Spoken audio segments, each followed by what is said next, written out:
Y estamos en esta serie maravillosa llamada La Creación y Dios, donde hemos estado analizando los primeros 2 versículos del Génesis. Como ya llevamos como 5 conferencias y no hemos salido del versículo 1 y el versículo 2.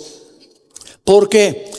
Bueno, esta serie vamos a tratar de analizar solamente no todo el libro del Génesis, porque ya alguna vez en el pasado lo pueden ustedes conseguir. Tenemos la grabación y las conferencias de casi 40 capítulos del libro del Génesis, versículo por versículo, con los patriarcas, la creación.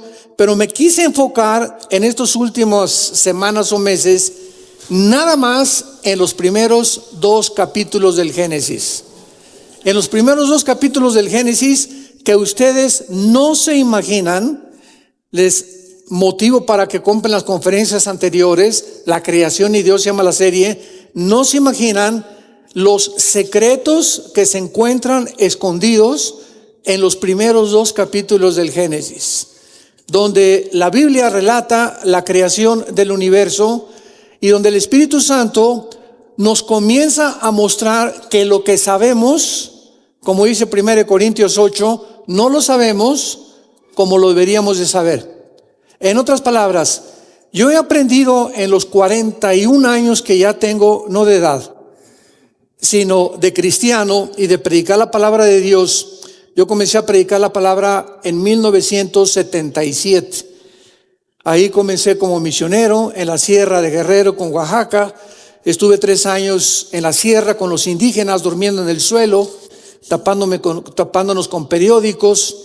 Ya en 1980 entré a formar parte de un equipo con un evangelista muy famoso, Luis Palao. Y en 1982-83 formamos Vida Nueva para México. Comencé dando clases. Yo nunca me imaginé, yo creí que era misionero, que Dios me había llamado para misionero, pero Dios me llamó después a enseñar, después como evangelista, y creo que actualmente, ¿verdad?, Dios me está usando como maestro. Entonces, a través de todos estos años he aprendido que lo que yo sabía, primero nos convertimos con un misionero bautista, mi hermano Alejandro y yo, que es el director del ITI, del Instituto Teológico Internacional. Después comencé a estudiar con los pentecostales, con iglesias de las Asambleas de Dios en Acapulco, después con presbiterianos. Entonces, estando en todas estas denominaciones cristianas, pude ver la diferencia entre unos, entre otros. Los presbiterianos enseñan la teología de la reforma, el pentecostalismo, ¿verdad?, pues le ponen más énfasis a los dones espirituales. Los bautistas le ponen más énfasis al evangelismo y a ganar las almas. Pero en todas estas circunstancias pude aprender que muchas cosas que me habían enseñado, yo tenía que venir particularmente a la Biblia y comenzar a redescubrir cosas que tal vez yo no había aprendido igual. Por ejemplo, casi durante los primeros 10 años de nuestro ministerio, nosotros no creíamos en los dones espirituales. Y no fue hasta más o menos en la década de los 90 cuando Dios me mostró que el hecho que haya abusos de los dones espirituales, y por ejemplo como el don de lenguas, no significa que esos dones no estaban vigentes. Entonces yo agarré una aversión a los dones espirituales, porque en aquel tiempo a cualquier iglesia donde nosotros entrábamos, todo el mundo estaba hablando en lenguas y el pastor hablando en lenguas, cuando en 1 Corintios 14 se prohíbe en la iglesia el domingo hablar en lenguas, a menos que haya alguien que interprete, y que sea por orden 1 o 2 o 3, pero no todos al mismo tiempo. Y eso a mí, ¿verdad?, pues me sacaba de onda. ¿Por qué los pastores no obedecen la palabra de Dios? Y a través del tiempo pues ya nos dimos cuenta, ¿verdad?, que todo hay un orden en la Biblia, y para eso se escribió todo el capítulo 14 de Corintios, para regularizar el don de lenguas, del cual se ha abusado muchísimo. Y así comenzamos a descubrir tantas cosas que están en la Biblia, pero que necesitamos entender que mientras más pasa el tiempo y más caminas tú con Dios, más luz tenemos en la revelación. Ya no hay más revelación bíblica. La Biblia es un libro sellado, donde termina con Apocalipsis diciendo que nadie hay que agregarle ya nada. Dios ya no tiene nada que decirnos del infierno, del cielo, de los ángeles, de la vida, de la muerte, de la resurrección, más lo que está aquí. Entonces todo lo que Dios tenía que decirnos se encuentra aquí.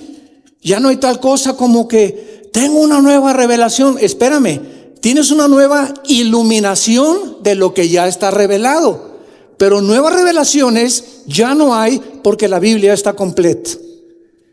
Y si pudiéramos decir que hay más revelaciones, pues nunca acabaríamos de llenar la Biblia.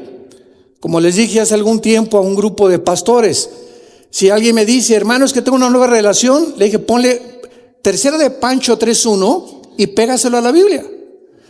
Porque entonces a la Biblia le faltan capítulos. Si tú tienes nuevas revelaciones, es porque Dios sigue revelándonos cosas que le faltaron a la Biblia. Y la Biblia es un libro sellado y completo.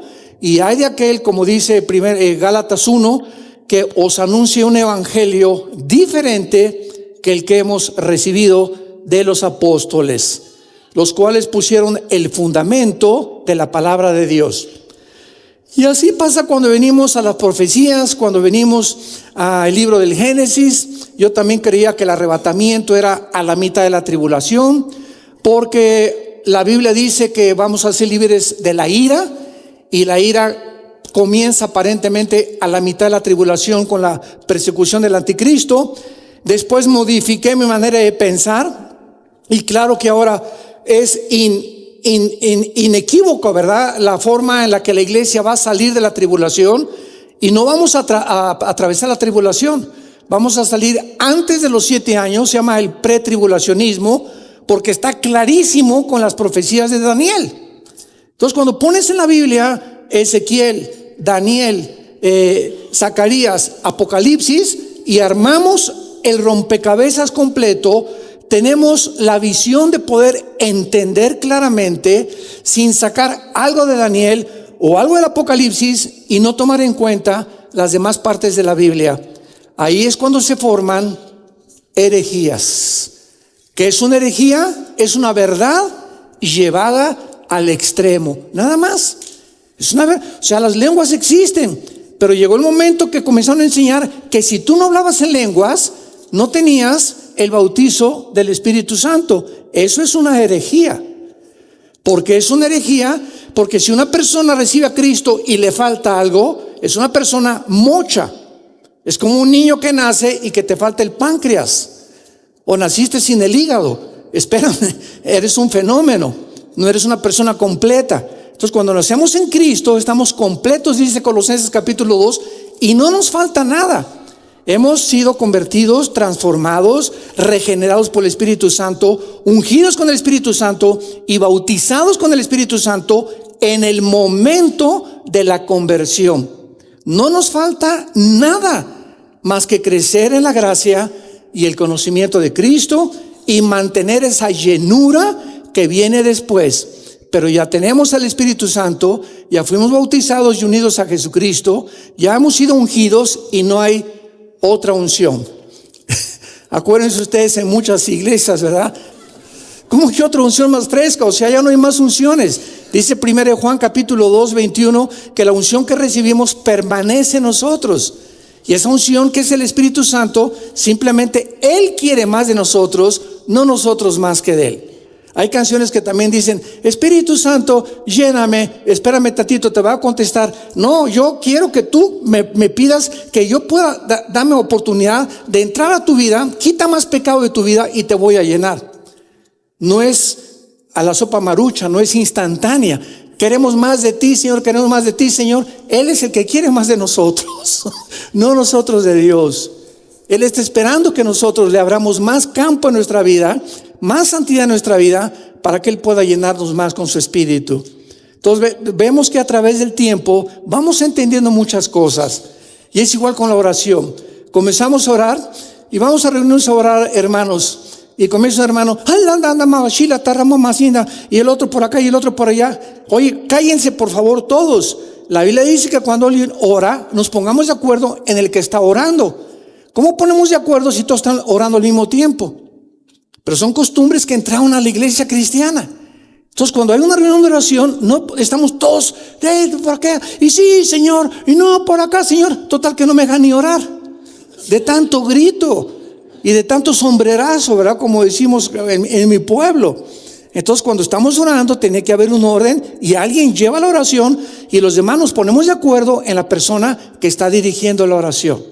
Pero si oramos todos al mismo tiempo, ¿cómo podemos ponernos de acuerdo con el que está dirigiendo la oración? Y así pues hay tantas cosas y tantos defectos en la vida cristiana porque somos imperfectos. Pero mientras más pase el tiempo, más vamos teniendo más orden, conociendo mejor al Señor, la forma como las cosas deben de hacerse. Hay iglesias también, ¿verdad?, en las que yo llegaba y un hermano comenzaba a correr por todo el pasillo y vuelta. Pero yo digo, oye, ¿hay un maratón aquí en la iglesia o qué, no?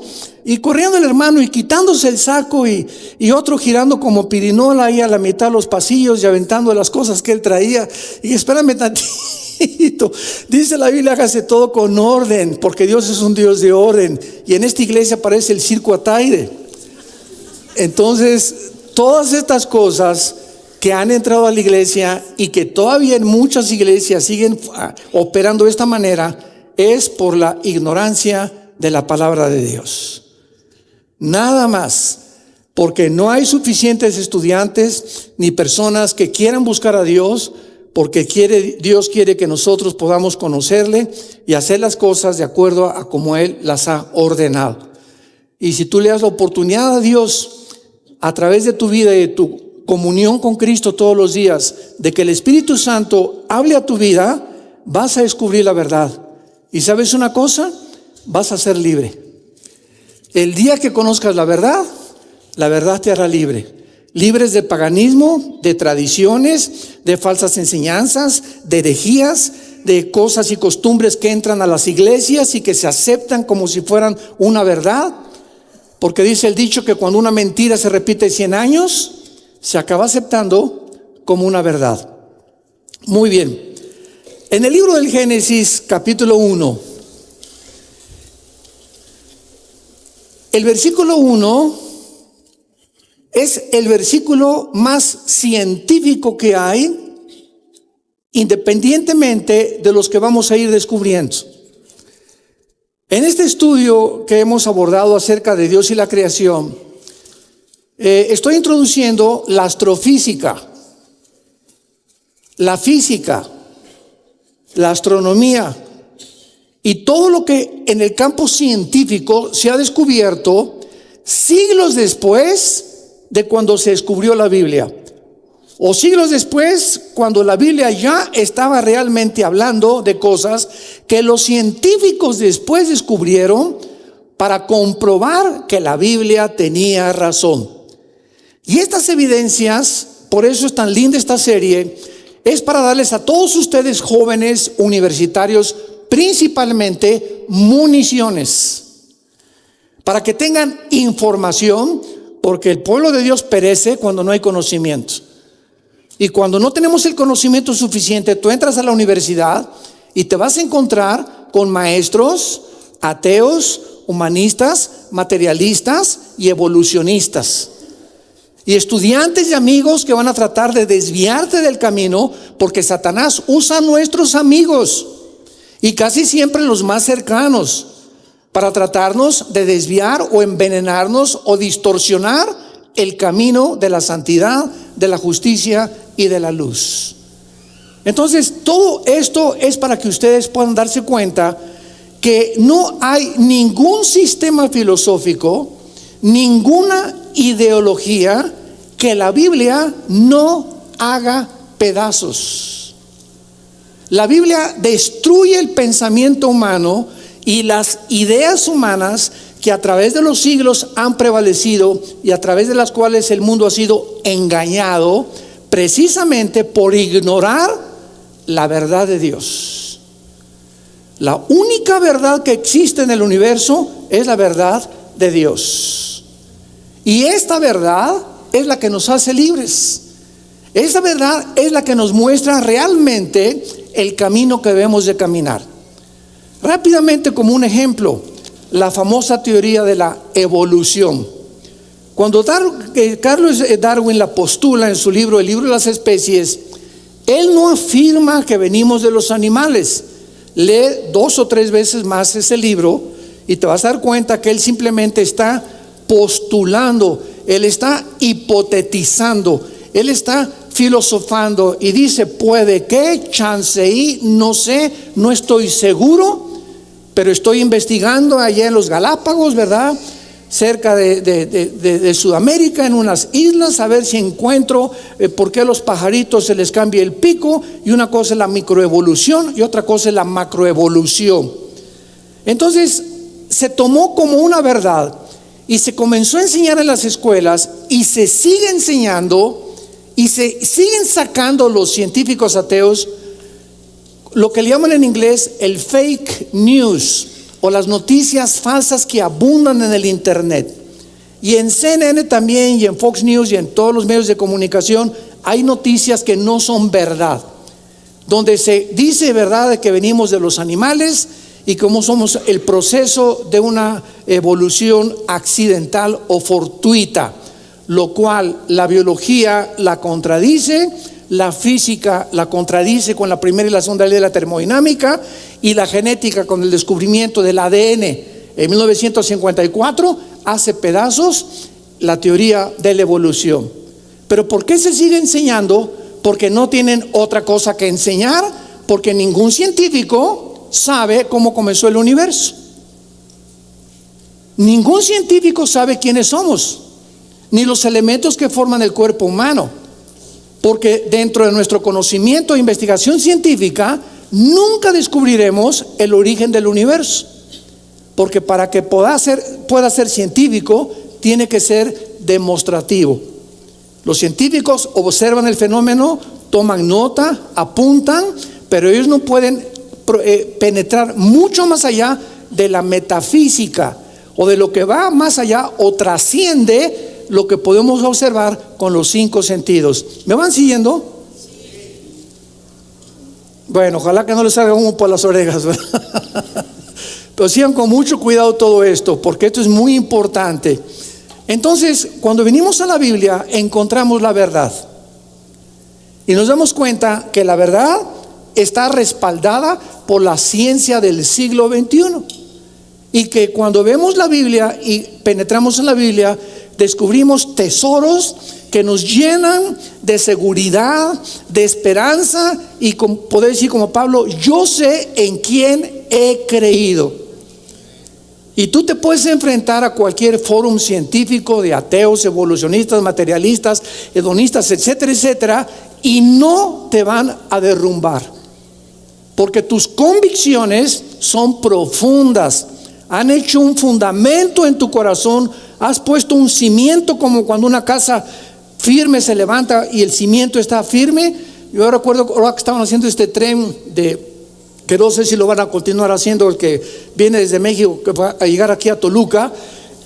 Cuando me puse a investigar, penetraron como 50 metros de profundidad las personas que estudiaron el subsuelo para poner las columnas donde el tren iba a pasar.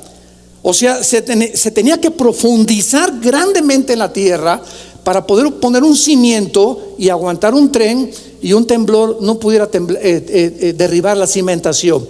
Entonces, mientras más profundo sea nuestra cimentación, más resistes los vientos de adversidad, lleno de engaños, de falsedades, de filosofías y de mentiras, de ideas de hombres como tú y como yo: Sigmund Freud, Carlos Marx, Friedrich Nietzsche, Jean-Paul Sartre, Bertrand Russell, Richard Dawkins, Stephen Hawking. Hombres como tú y como yo. Ninguno de ellos fue Dios.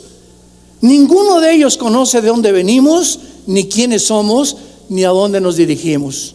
Para descubrir esto necesitábamos que Dios bajara al mundo en la persona de Jesucristo y nos revelara a través de la Biblia las cosas que por medio de nosotros mismos nunca las hubiéramos podido descubrir.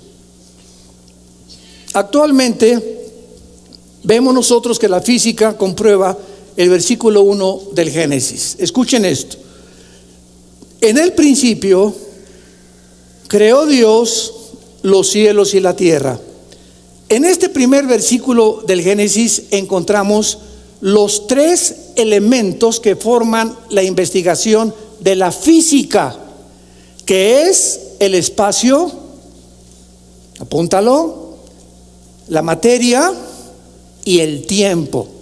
Aquí encontramos los tres elementos que forman la investigación de los astrofísicos.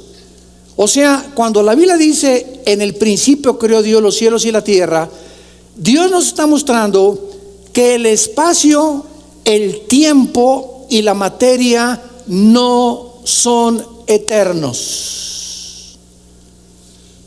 El espacio tuvo un tiempo, la materia tuvo un tiempo y todo lo que existe a nuestro alrededor tuvo un principio que se descubrió hasta el siglo pasado. Por muchos años se estaba enseñando que el universo era eterno. Y cuando dice la Biblia en el principio, hace 4500 años que se escribió el Génesis, aproximadamente, ya está mostrando que el tiempo, la materia y el espacio tuvieron un principio. Miren, por ejemplo, vamos rápidamente a Hebreos capítulo 1. Y miren lo que dice el escritor a los Hebreos con estas palabras que, aunadas al Génesis capítulo 1, vemos nosotros la impresionante consistencia y relación entre los libros de la Biblia. Dice Hebreos capítulo 1, versículos 10 al 12. Oh Señor, en el principio, otra vez, el autor de Hebreos, que escribió siglos después de Moisés, que escribió el Génesis, está completamente de acuerdo en lo que dice el Génesis. En el principio fundaste la tierra y los cielos son obra de tus manos. Ellos perecerán. ¿Qué está diciendo el libro de Hebreos? Que el universo, conforme a lo que los astrofísicos descubrieron y la astronomía descubrió, está en un proceso de decadencia. Se llama la segunda ley de la termodinámica, o también se llama en la física la ley de la entropía. Todo en el universo está sufriendo un desgaste, un deterioro, todo se echa a perder, todo se oxida. El sol está perdiendo millones de toneladas masa por segundo. Las galaxias están expandiéndose cada vez más. Las estrellas están desapareciendo. Hay muchas estrellas que en la noche salimos y las observamos y ya no existen, pero desaparecieron hace 3, 4 millones de años. ¿Pero por qué las seguimos viendo? Porque la luz viaja. Cosa que lo vamos a comprobar en el libro de Job, como Dios en el libro de Job, y tiene la antigüedad del Génesis, nos muestra que la luz viaja. Las tinieblas son estáticas, las tinieblas no viajan. En otras palabras, cuando aplicamos los procesos físicos o los principios físicos a los principios espirituales, si tú estás en la luz, estás viajando. Y si tú estás en tinieblas y no tienes a Jesús, eres una persona que no vas a llegar a ningún lado. Estás como trompo, así nada más dando vueltas como en el desierto. Ya tienes 10, 15, 20 años en tu vida, no has llegado a ningún punto en tu vida, porque solamente cuando estás en la luz viajamos en línea recta. El camino del justo es como la aurora, que va en aumento hasta que el día es perfecto. El justo, el cristiano, va y cada vez sabemos más, cada vez hay más luz, cada vez aprendemos más, cada día nos da gozo levantarnos en la mañana, y nuestra mente es llena con la palabra de Dios, con las sorpresas que Dios tiene para con nosotros. Nunca caemos en una rutina los cristianos, o por lo menos no deberíamos de caer, con tantas maravillas que Dios tiene para aquellos que le aman de corazón. Y dice el libro de los Hebreos: ellos perecerán, o sea el universo, mas tú permaneces, y se envejecerán como una vestidura, como un vestido los envolverás y serán mudados, pero tú eres el mismo y tus años no acabarán. Ya el escritor de Hebreos hace 2000 años Y ya el libro del Génesis hace 4500 años establecían lo que se descubrió cuando se descubrieron la primera y la segunda ley de la termodinámica. Nada se crea ni se destruye y todo sufre un deterioro, una oxidación, todo se envejece, el universo está a punto de desaparecer. El universo es como un reloj que se le dio la cuerda y se le está acabando. Y lo estamos comprobando en el siglo XXI con la increíble avance de la tecnología moderna y también la ciencia. Muy bien. ¿Y el tiempo?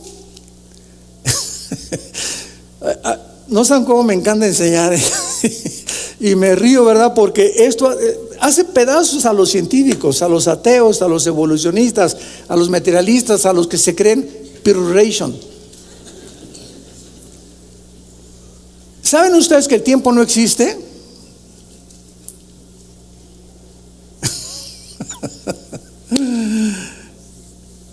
Si hubo un tiempo cuando comenzó el tiempo, vamos a ver. Dios habita la eternidad, ¿ok? Síganme con mucho cuidado. En la eternidad no existe el tiempo. Cuando Dios se revela a Moisés en Éxodo capítulo 3, Dios le dice a Moisés: yo soy el que soy. O sea, yo soy en el presente. Entonces, Dios es el Dios del presente. Si en la eternidad existiera el tiempo, pues hubo un tiempo que comenzó la eternidad. Y cuando hablamos nosotros de la eternidad, creemos que es un punto que comienza aquí y la eternidad es, nunca va a acabar esa raya. Pero no es la forma como la Biblia mide la eternidad, es como la medimos nosotros. Porque si hay un punto donde decimos que aquí comenzó la eternidad y la eternidad es algo que continúa por los siglos de los siglos de los siglos, entonces la eternidad tuvo un principio.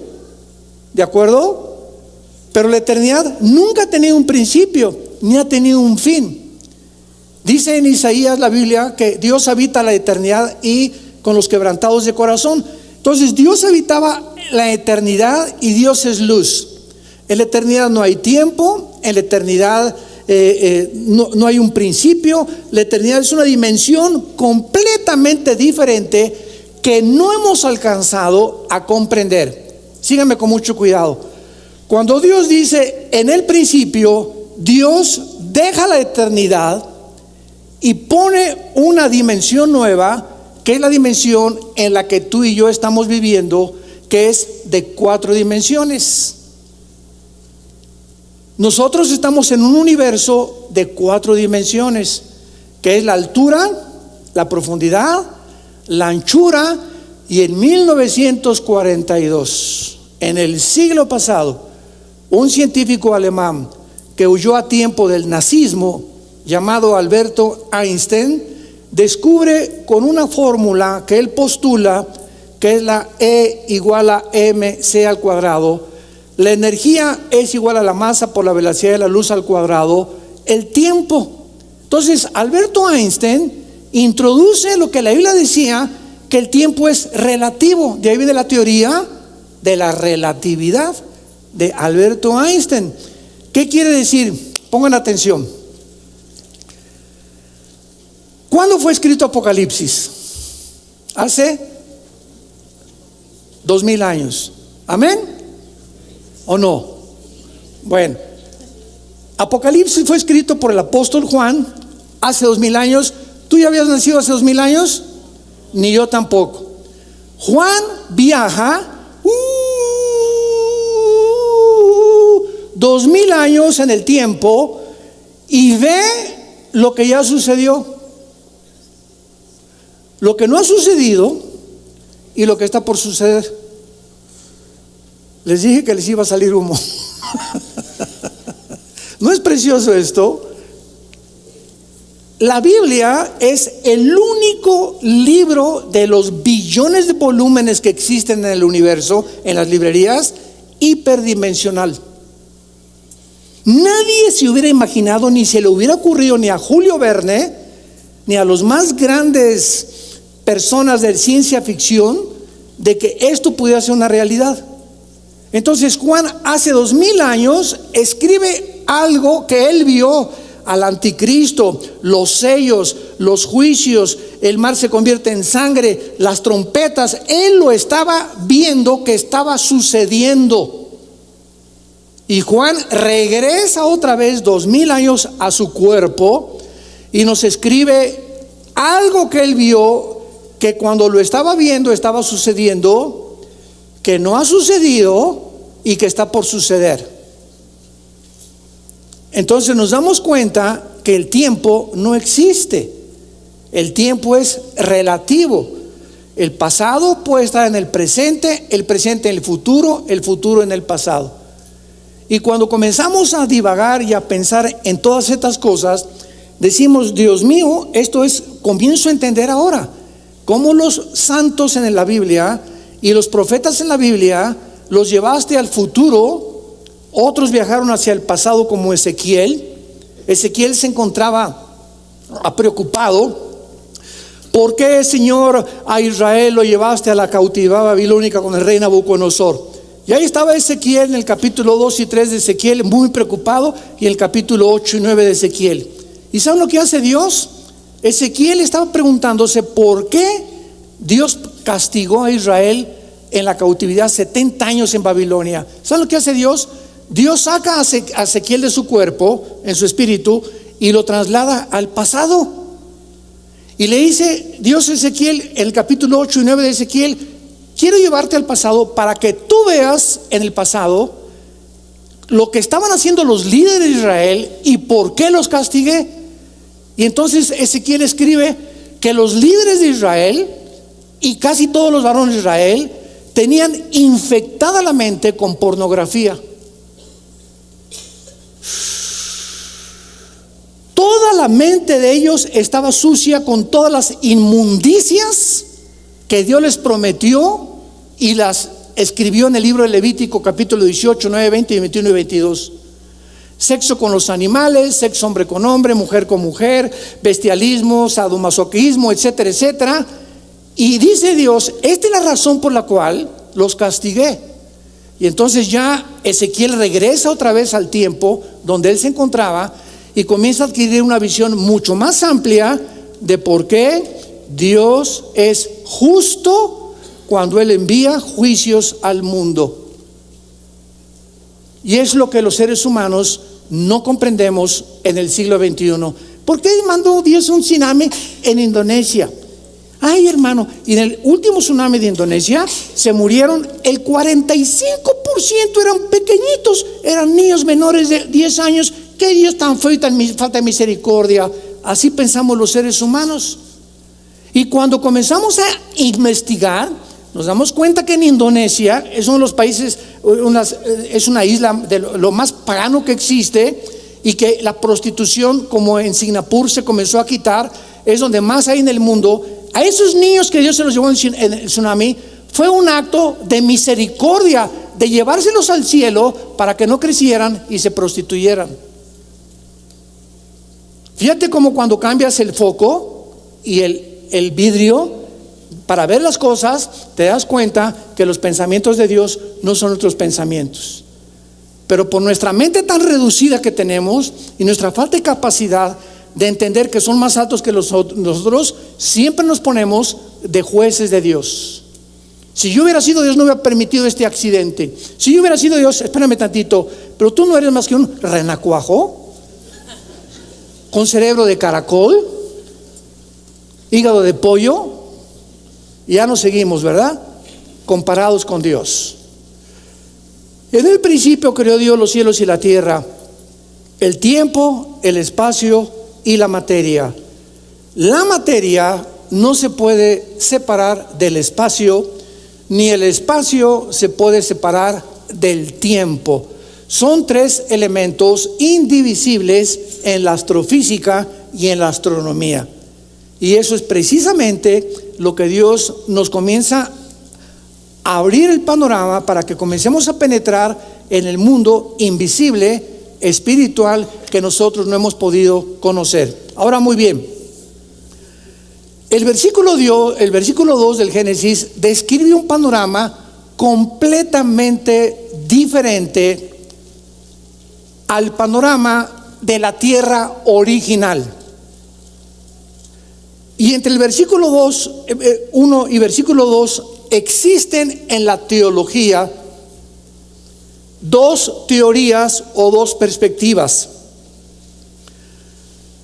A mí me enseñaron, cuando comencé a estudiar teología hace algunos años, que el versículo 1 y el versículo 2 era la continuación de la creación de Dios, y que la tierra pues estaba descompuesta, desolada, y después ya Dios la compuso, y el primer día Dios dijo que sea la luz. Sin embargo, cuando comencé realmente a meterme en las raíces hebreas, en las palabras hebreas del versículo 1 y el versículo 2, descubrí que lo que me habían enseñado no se podía sustentar ni tampoco mantener, al ponerlo en una balanza, de decir que había continuado la creación de Dios, porque lo que descubrí y lo que la mayor parte ahora de los teólogos estamos de acuerdo es que entre el versículo 1 y el versículo 2 pasaron millones de años. Millones de años. Vamos por orden. En el principio nosotros no existíamos. ¿Quiénes fueron las primeras criaturas creadas por Dios antes que nosotros? Los ángeles, los serafines y los querubines. Los serafines son criaturas que, dice Isaías 6, están arriba del trono de Dios. Los querubines están alrededor de Dios, y en el arca del pacto se describen, cuando Dios le dijo a Moisés que fundiera a los serafines, que los pusiera con alas, inclinando, viendo el propiciatorio, o sea, como guardianes de la santidad de Dios. Y los ángeles no son querubines, los ángeles no son serafines. La palabra malak, con K al final, que se usó para ángel, y angelus en el griego significa mensajeros. Entonces, los querubines no son mensajeros de Dios, ni los serafines. Ahí están con Dios en el tercer cielo. Y los ángeles son otras criaturas que son iguales a nosotros.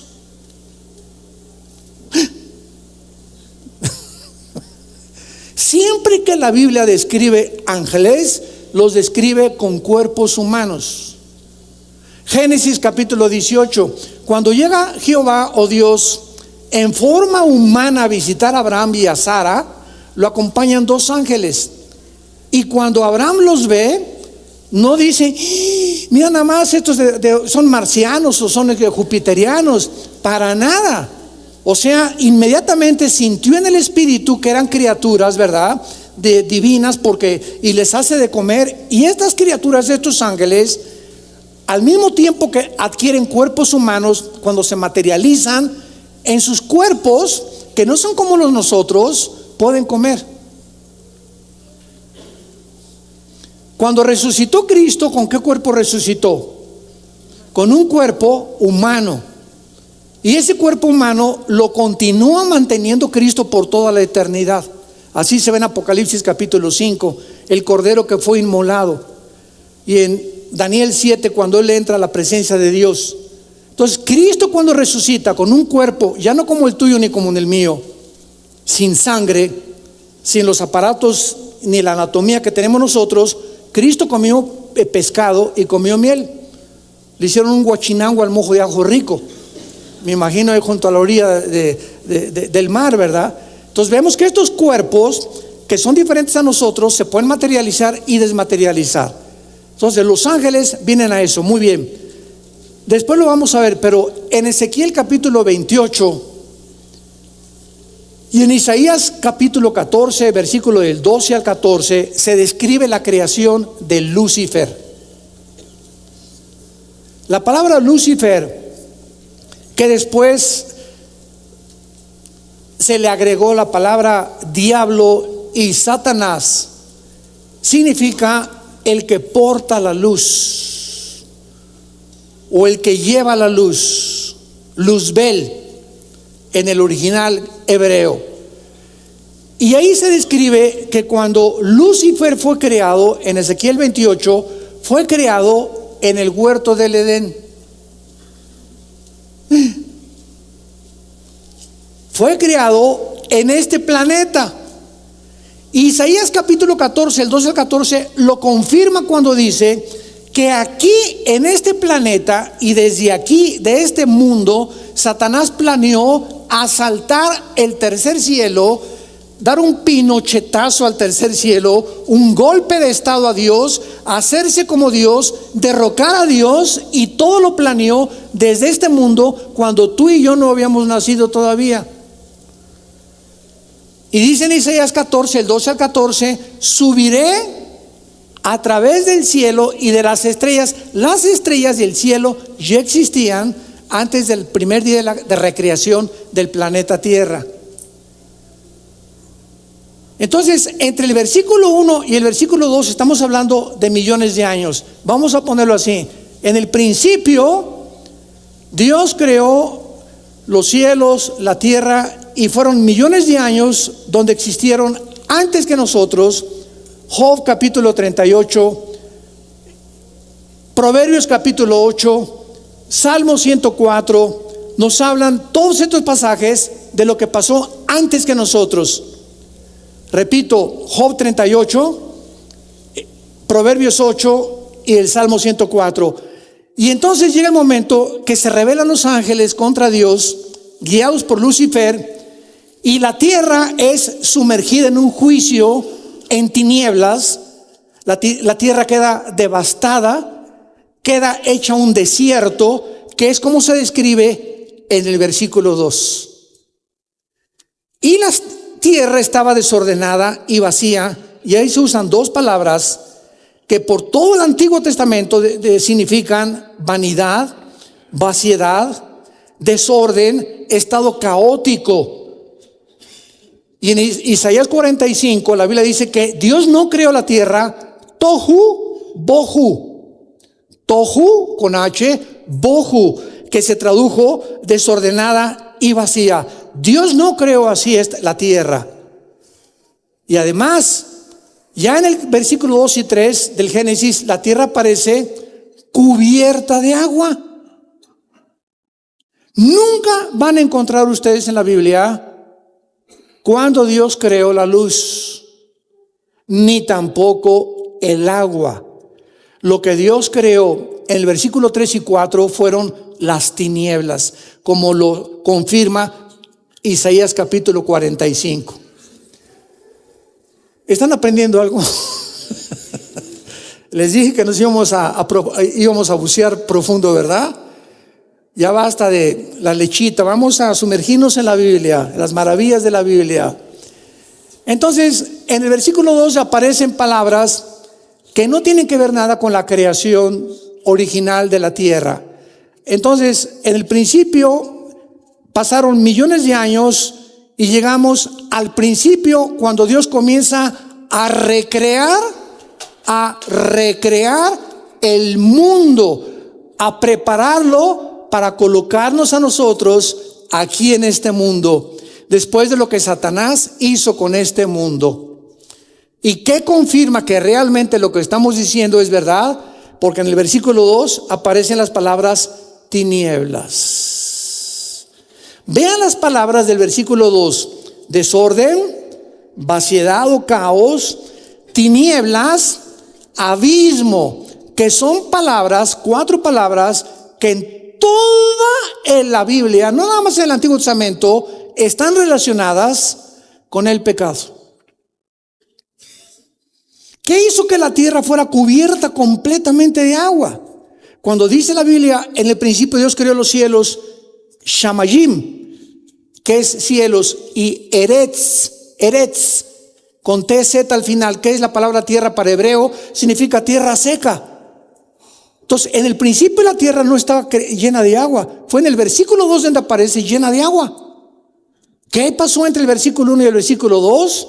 La caída de los ángeles, la creación de los ángeles y el juicio que Dios sumergió este planeta antes que nosotros fuéramos colocados para poder otra vez reconquistar lo que Satanás había destruido y fuimos derrotados por él otra vez en el huerto del Edén. Y cuando Adán y Eva fueron colocados en el huerto del Edén, ahí estaba ya Hashash, que se tradujo en Génesis 3:1, la serpiente. Y esa palabra serpiente no es la palabra hebrea para reptil. O sea, esa serpiente de Génesis 3 no era un reptil, era un ser luminoso, que sabemos más adelante en Apocalipsis 12, la serpiente antigua que se llama Satanás. Muy bien, entonces vemos aquí claramente estas palabras: tohu bohu, desorden y vaciedad, tinieblas que estaban sobre el abismo. ¿Qué es el abismo? Es el centro de la tierra donde se encuentran ¿quiénes? No, los demonios. Pongan atención, en la Biblia se describen 3 prisiones en el centro de la tierra. Una es el infierno, que es la traducción de la palabra Sheol, que es Gena en el griego, y que está en el centro de la tierra. Cristo lo descubrió, lo describió, el infierno. En el infierno no hay demonios. En el infierno se encuentran todos los espíritus humanos que están esperando ser resucitados al final del milenio, Apocalipsis 20 del 11 al 15, en el juicio del gran trono blanco. Entonces, en el infierno no hay demonios. En el abismo está la prisión de los demonios. ¿Quiénes son los demonios? ¿Son ángeles? No. ¿Son ángeles caídos? Tampoco. Son criaturas sin cuerpo que en un juicio de Dios lo perdieron, y ahora sí que, como dicen en Guanajuato, son las almas en pena, o la llorona, o hijos de la llorona. O sea, el mexicano hemos tratado de ponerle a las voces que se oyen en los callejones de Guanajuato y en San Miguel de Allende en la noche y en las provincias, etcétera, etcétera. Y aquí está la llorona y son los espíritus que murieron aquí, etcétera, etcétera. Todas esas cosas son demonios. Cuando a alguien le hacen una limpia, los chamanes, en ese momento esa persona está trayendo demonios a su vida. Se llama brujería en la Biblia. Deuteronomio capítulo 18.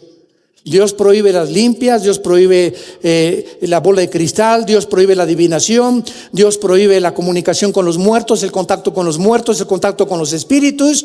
Todo esto pertenece a las tinieblas. Y si Dios es luz, 1 Juan 1, 5 al 8, y no hay ninguna tinieblas en él, ¿de dónde salieron las tinieblas del versículo 2? Entonces vamos a ver que mientras más juntamos y más escudriñamos y más estudiamos, descubrimos estas maravillas increíbles de Dios. Ahora vamos a ver esto en penúltimo lugar. Pongan muchísima atención en esto. ¿Cuántos cielos menciona la Biblia? El primer cielo, que es donde habita Dios, ¿correcto? El segundo cielo, que es el universo. Y el tercer cielo, de la atmósfera hacia abajo. Y esto lo menciona 2 Corintios 12 del 1 al 3. Pablo menciona a los 3 cielos. Y en Efesios 2 del 1 al 2 dice la Biblia que Satanás, que la palabra Satanás significa el enemigo, para que lo pongas en tu Biblia, o el adversario. Eso significa la palabra Satán. Y la palabra diabolos, que aparece hasta el Nuevo Testamento, significa el acusador, el que acusa a los hermanos. Pero su nombre es Lucifer. Cuando tú dices el licenciado Carlos Muñoz, licenciado es el título, ese no es su nombre, es un título, o doctor o ingeniero. Carlos es su nombre, Núñez es su apellido. Entonces, cuando hablamos del diablo, su nombre no es Satanás. Su nombre no es el diablo, son títulos de él. Su nombre es Lucifer, el que llevaba o portaba la luz. Dios habita la eternidad y entonces Dios crea los 3 cielos. Dios no habitaba en el tercer cielo. Dios ha comenzado a habitar en el tercer cielo desde el principio de la creación. Entonces Dios se baja de la eternidad al tercer cielo. donde pone sus cuarteles generales. Y Él decide y determina en su soberanía habitar ahí, mientras gobierna este universo que ya va a terminar pronto. Y entonces crea debajo del tercer cielo el cosmos, que se tradujo como el mundo. Pues la palabra cosmos abarca todas las galaxias, los hoyos negros, todos los millones de galaxias y estrellas que existen. Todo nuestro universo es un universo cerrado. Es lo que Dios creó y todo está bajo 4 leyes físicas: la ley de la gravitación, las leyes termonucleares y las leyes de la termodinámica, la ley de la ley de la termodinámica. Todo el universo está bajo estas 3 leyes y funciona bajo estas 3 leyes. Y después del cielo cósmico, Dios hace de la atmósfera hacia abajo el mundo en el que tú y yo habitamos, que se llama el primer cielo, que se llama en Efesios 2:1 el príncipe de la potestad del aire, a Satanás. O sea, Satanás opera de la atmósfera hacia abajo, y de la atmósfera hacia abajo operan las ondas de comunicación. El sonido se transmite en ondas.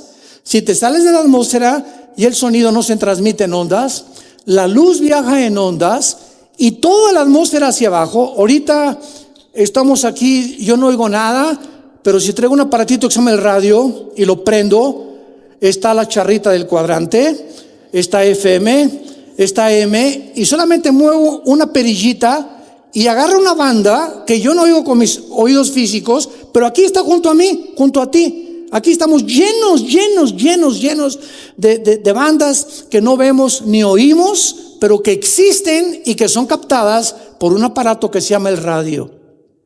Y estas bandas y los medios de comunicación, dice la Biblia, están controlados por Lucifer. Primero Juan capítulo 5 versículo 19, el mundo entero está bajo el maligno.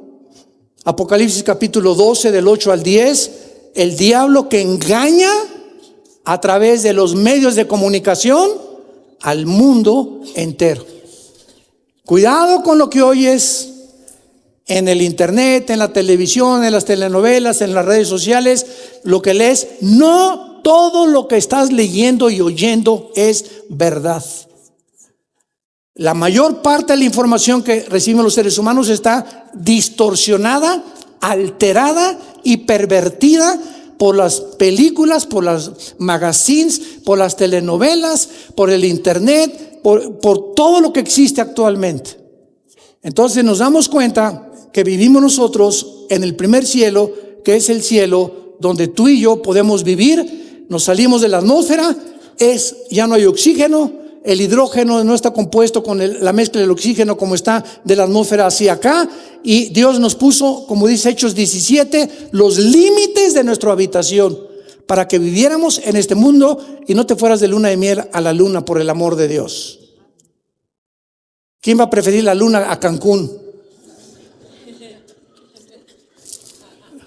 Hemos comenzado con 2 versículos de la Biblia. Tenemos 6 conferencias con estos 2 versículos, para que vean ustedes a dónde nos quiere llevar Dios, escudriñar las Escrituras. Juan 5:39, hagan pozos, escarben, búsquenme y van a vivir, dice Dios en toda la Biblia. Pero ya no hay estudiantes de la Biblia, demasiado tiempo en la televisión, ni Aliti vienen los sábados a querer estudiar más teología. Los cristianos están llenando las iglesias de personas sin conocer a Dios, ni tener convicciones profundas en sus vidas para poder pararte delante de cualquier auditorio, en tu universidad, en un foro científico con maestros, y los haces pedazos a cualquiera que quiera levantarse contra el conocimiento de Dios. 2 Corintios 4 del 8 al 10, refutando argumentos y toda altivez que se levanta contra el conocimiento de Dios, y llevando cautivo todo pensamiento a Cristo Jesús. Te damos gracias, Señor, en esta mañana por tu palabra.